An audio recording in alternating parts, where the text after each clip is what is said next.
हरे पटना से पहुँचे पलम जी, हरे पटना से पहुँचे पलम जी, आरा से उठलाली हो मंगाईदा छपरा से चुनरिया छिटवाली, हो मंगाईदा छपरा से चुनरिया छिटवाली। हो पटना से पहुँचे बलम जी, हरियाणा से उठलाली हो मंगाईदा छपरा से चुनरिया छिटवाली, हो मंगाईदा छपरा से चुनरिया छिटवाली। हो झूमरी तलैया से झोपदार झोंका,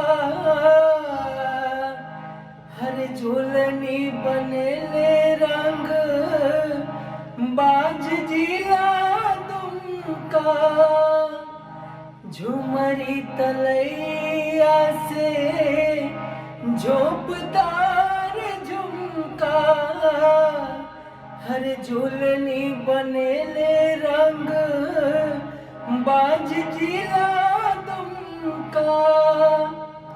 हो बीकानेर से बिंदिया चमचम, हो बीकानेर से बिंदिया चमचम, हर बनारस से बाली हो मंगाईदा छपरा से चुनरिया छिटवाली, हो मंगाईदा छपरा से चुनरिया छिटवाली।